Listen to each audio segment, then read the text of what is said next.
Just think.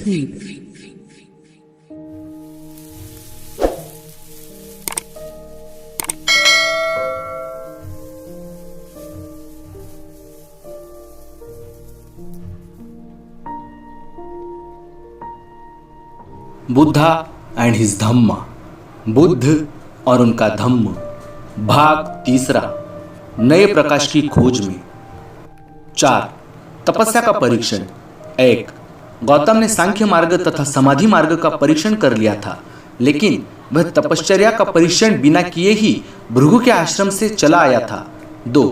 उसे लगा कि इसके बारे में भी उसका स्वानुभव होना चाहिए ताकि वह अधिकार से इसकी चर्चा कर सके।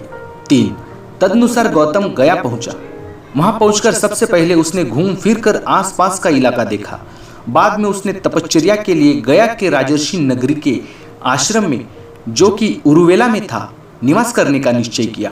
तपश्चर्या के लिए नेरचरा नदी की तट पर यह एक एकांत स्थान था। 4. उरुवेला में उसे वह 5 परिव्राजक भी मिले जो उसे राजगृह में मिले थे और जिन्होंने उसे शांति का समाचार लाकर सुनाया था। वे भी तपश्चर्या का अभ्यास कर रहे थे। 5. उन तपस्वियों ने उसे देखा और उसके पास आकर कहा कि वह उन्हें भी साथ ले ले। गौतम ने स्वीकार किया। 6. इसके बाद से वे उसकी सेवा करते हुए उसकी आज्ञा में रहने लगे। वे उसके प्रति बड़े विनम्र थे और जैसा वह कहे वैसा ही करने वाले थे। 7.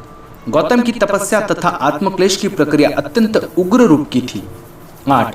कभी कभी वह केवल 2-3 घरों पर ही भिक्षाटन के लिए जाता, 7 घरों से अधिक पर कभी नहीं, और उन घरों में से भी एक घर से 2-3 और भोजन ही स्वीकार करता, 7 कौर से अधिक किसी एक घर से नहीं।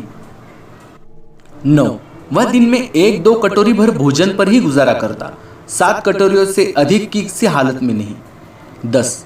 कभी कभी वह सारे दिन में एक ही बार भोजन करता, कभी कभी 2 दिनों में एक बार, इसी क्रम से कभी कभी 7 दिनों में एक बार या 15 दिनों में भी एक बार, और बड़ी ही नपी तुरी मात्रा में। 11. जब उसने तपश्चर्या में और प्रगति की तो उसका आहार जंगल से इकट्ठी की हुई हरी जड़ें मात्र रह गया था, या अपने से उगे हुए जौ या धान के दाने, या पेड़ों की छाल के टुकड़े, या काई, या चावल के गिर्द के अंदर के लाल कण, या उबले हुए चावल की पीछ, या सरसों की खली। 12. वह जड़े और जंगली फल खाकर रहता था, या जो स्वयं हवा से अपने आप गिरे। 13. उसके कपड़े या तो सन के बने थे, या सन की रस्सी और कूड़े के ढेरों पर पड़े हुए चिथड़ों के, या पेड़ की छाल के, या आदि, या पूरी मृख छाल के, या घास के, या छाल की लकड़ी की पट्टियों के, या आदमियों या पशुओं के बालों से बने कंबलों के, और या उल्लू के परों के। 14. वह अपने सिर और दाढ़ी के बाल नोच नोच कर उखाड़ता था। वह हमेशा सीधा और पालथी मारकर बैठता था तथा वह पालथी मारे मारे आगे सरकता था, वह खड़ा नहीं होता था। 15. इस तरह से तथा और भी नाना प्रकार से वह अपने शरीर को कष्ट और पीड़ा पहुंचाता था। उसकी तपश्चर्या इस सीमा तक पहुंच गई थी। 16.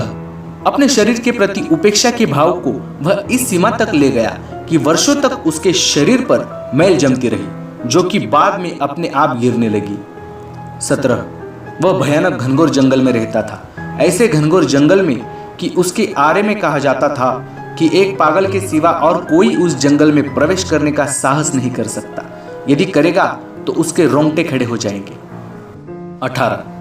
शीत ऋतु में जब रातें भयानक ठंडी हो जाती तो कृष्ण पक्ष के दिनों में रात को वह खुले में रहता और दिन के समय धूप अंधेरे में। 19.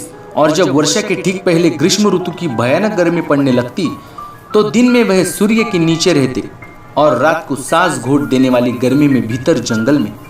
20. वह श्मशान भूमि में मुर्दों की हड्डियों का तकिया बनाकर लेटता। 21. इसके बाद गौतम एक दिन में एक फली खाकर दिन बिताने लगा, बाद में एक ही सरसों का दाना, बाद में एक ही चावल का दाना। 22. जब वह एक दिन में केवल एक ही दाना खाकर गुजारा करने लगा तो उसका शरीर बहुत क्षीण हो गया। 23.